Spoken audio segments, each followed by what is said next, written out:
The eighth habit summary in Hindi. Eighth habit का मतलब है इनर वॉइस को पहचानना और दूसरों की भी इनर वॉइस को फाइंड करने में सहायता करना। अर्थात आप लाइफ में क्या करना चाहते हो, आप इस धरती में किस मकसद से आए हो। आइए अब इस किताब को पॉइंट वाइज समरी पढ़ते हैं। First, eighth habit is finding inner voice.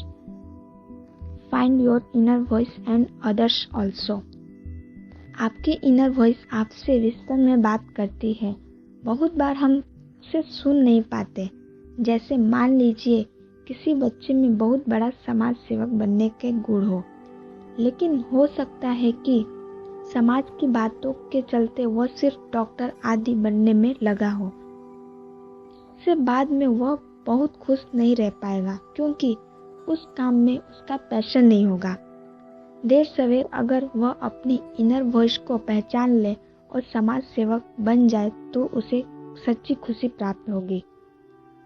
अपनी इनर वॉइस को पहचान लेने के बाद हमें दूसरों को भी मोटिवेट करना होगा कि वे भी अपनी इनर वॉइस को पहचाने, क्योंकि बहुत से लोग जो अच्छे राइटर, डायरेक्टर, एक्टर्स आदि बन सकते थे, वे कॉर्पोरेट ऑफिसेस में बड़े बड़े पैकेजेस के भ्रमजाल की वजह से बेकार रेस में फंसे हुए हैं।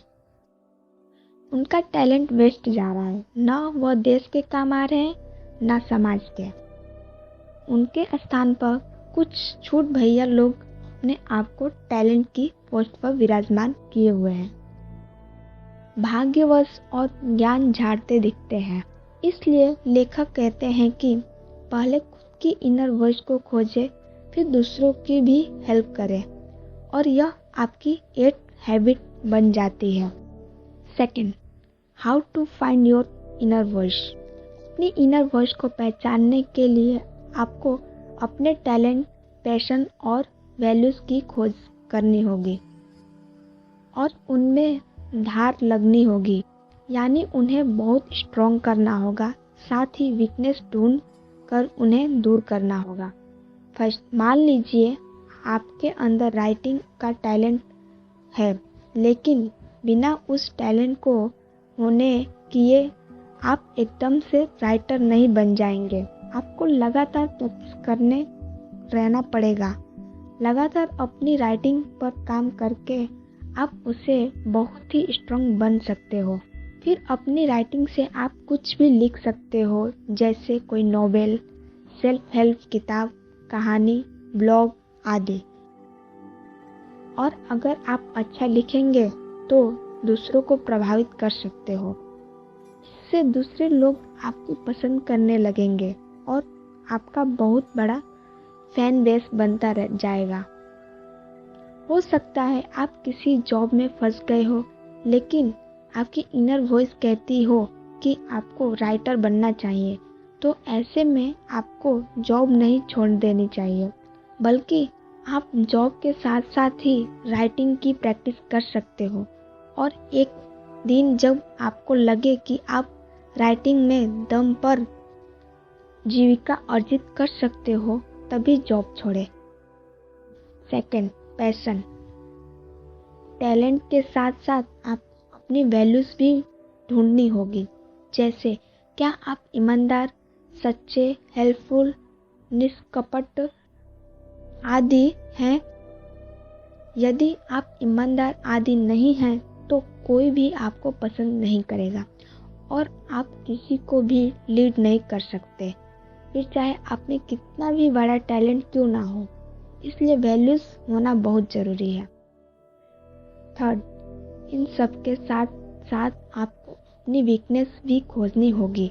जैसे अगर आप अच्छे वक्त नहीं हैं, लेकिन आप पॉलिटिक्स में जाना चाहते हैं, तो आपको उस वीकनेस को हटाना होगा। आप सबसे पहले बंद कमरे में शीशे के आगे बोलना शुरू कर सकते हैं। आप डेली 10 मिनट किसी भी टॉपिक पर बोलना शुरू करें। शुरू में हो सकता है आपको यह मुश्किल लगे, पर धीरे धीरे यह आपकी आदत बनती जाएगी। इसके बाद आप अपने एक दो दोस्त के सामने बोलना शुरू करें। उसके बाद आप एक भीड़ को भी संबोधित कर सकते हैं। तो इस तरह से आप अपनी किसी भी वीकनेस को धीरे धीरे करके हटा सकते हैं और इसे स्ट्रेंथ में कन्वर्ट कर सकते हैं। तो दोस्तों, आप अपना पैशन, टैलेंट, वैल्यूज और वीकनेस ढूंढकर अपनी इनर वॉइस का पता लगा सकते हो। मतलब कि लाइफ में आप किस चीज़ के लिए बने हो और किस चीज़ में एक्सपर्ट बन कर समाज को दिशा दे सकते हो, यह एक हैबिट का पहला भाग है। 4. Help others finding their inner voice. एक हैबिट का दूसरा भाग है दूसरे लोगों को भी उनके अंदर की इनर वॉइस को पहचानने में हेल्प करना। बहुत से लोग काम तो करना चाहते हैं लेकिन उन्हें अपने पोटेंशियल का ही पता नहीं होता। बहुत से लोग समाज के लिए अपना योगदान दे सकते हैं लेकिन फिर भी नहीं देते क्योंकि उन्हें खुद की एबिलिटी पर संदेह होता है। तो आप उनको मोटिवेट करके उनके टैलेंट को निखारने में हेल्प कर सकते हैं।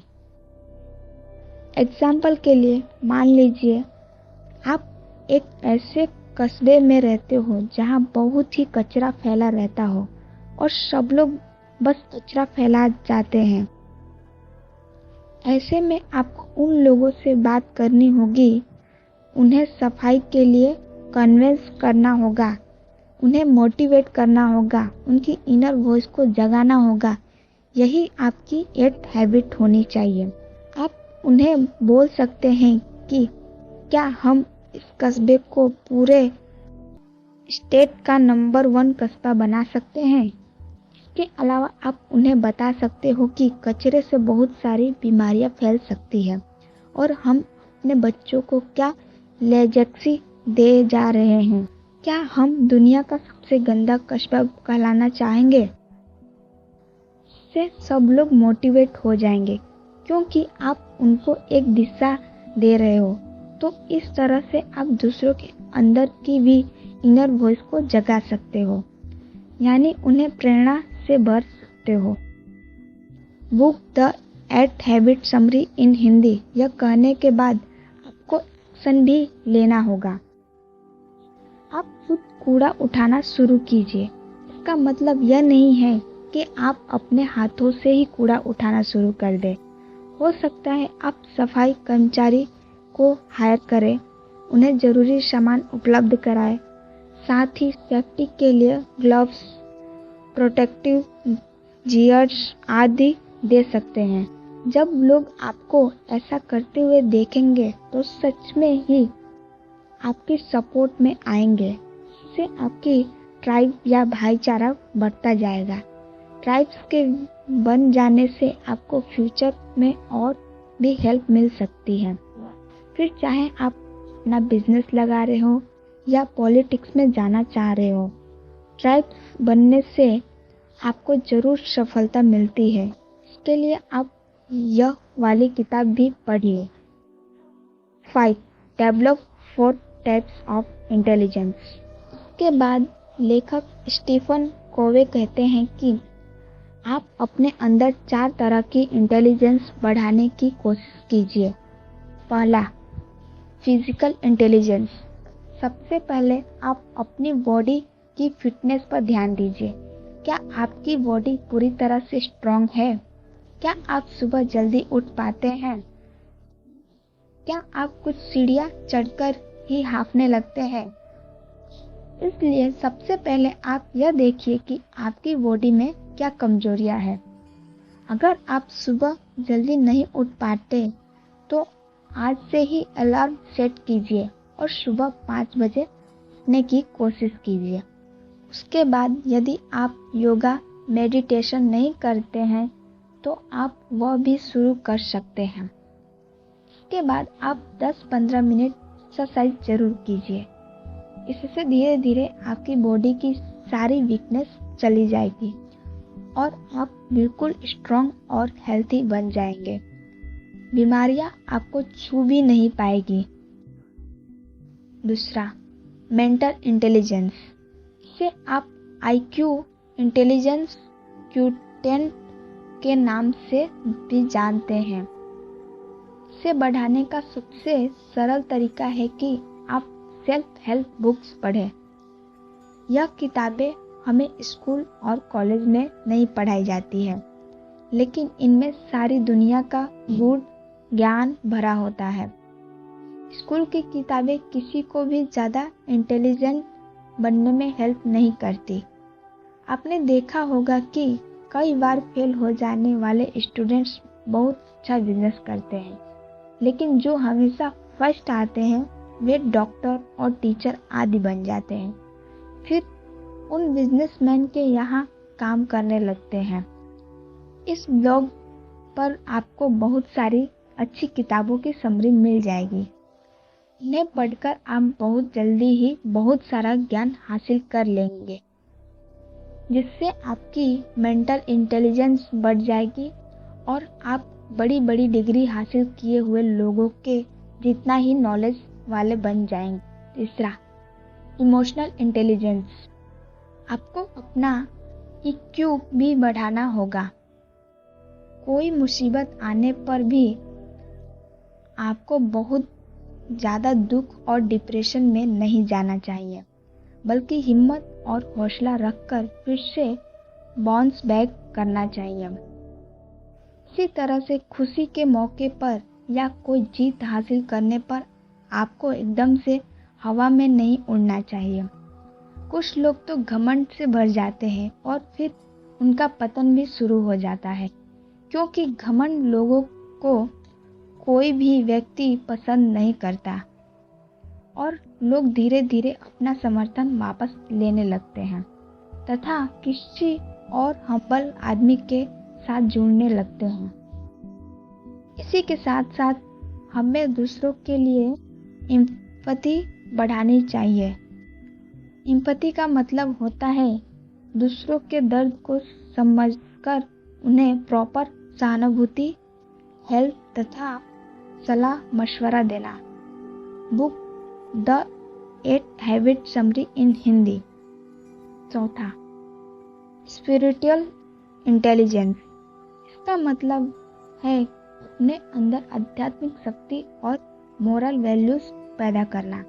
क्या आप ईमानदार और सच्चे चरित्र के हैं या झूठ फरेब का सहारा लेते हैं? कुछ भी हो, अंत में केवल अच्छे इंसान को ही लोग समर्थन देते हैं और जो लोग भ्रष्टाचार का सहारा लेते हैं उनकी हार ही होती है। इसलिए आप योगा और मेडिटेशन के जरिए अपने मन को इतना स्ट्रॉन्ग कर सकते हैं कि आपका चरित्र अपने आप ही बलवान बनता जाएगा और आप एक बहुत अच्छे इंसान भी बन जाओगे। 6. Build trust. अगर आप चाहते हैं कि लोग आपका साथ दें, तो आपको सबसे पहले उनके दिलों में अपने लिए ट्रस्ट पैदा करना होगा। अच्छे लीडर यही करते हैं। जब लोग पर होने पर ट्रस्ट करते हैं तो वे उनकी हर बात को मानते हैं। लेखक कहते हैं कि आप ट्रस्ट निम्न तरीकों से बना सकते हैं। पहला, सबसे पहले आप लोगों से जो प्रॉमिस कर रहे हैं उसे हर हाल में पूरा कीजिए। अगर आपने यह कहा है कि आप पूरे कस्बे को साफ करवाएंगे, तो आप सच में ही इसे साफ करवाइए। ऐसा ना हो कि 1-2 हफ्ते तो आप लगे रहें और उसके बाद गायब हो गए। दूसरा, अध कचरा काम मत कीजिए। अगर आपने सफाई करवाई लेकिन ऊपर ऊपर से, तो भी लोग आपको पसंद नहीं करेंगे। आपको कोशिश तो यह करनी चाहिए कि आप औरों के मुकाबले बहुत ही ज़्यादा अफेक्शनेशंस दिखाइए और जितना आपसे एक्सेप्ट जाए उससे ज़्यादा करके दिखाएं। इससे लोग आप पर बहुत ही ज़्यादा ट्रस्ट करने लगेंगे। तीसरा, कभी गलती हो जाने पर सॉरी ज़रूर बोले और भूल को सुधारे। कुछ लोग इसे ईगो का प्रश्न बना लेते हैं। वे सोचते हैं कि वे तो बहुत बड़े लीडर हैं, इसलिए सॉरी क्यों बोले। लेकिन गलती के बाद सॉरी ना बोलने से दूसरों के मन में आपके प्रति ट्रस्ट खत्म हो जाता है। फिर वे आपको पसंद नहीं करते और धीरे धीरे आपका फैन बेस खत्म होने लगता है। इसलिए गलती होने पर सॉरी बोलना एक अच्छे लीडर की महानता को दिखाता है। यह कमजोरी नहीं है बल्कि ताकत है। हमेशा दूसरों की हेल्प करने के लिए तैयार रहें। जब भी आपके आसपास किसी व्यक्ति को संकट हो तो आप उससे जरूर पूछें कि आप उसी की क्या सहायता कर सकते हैं।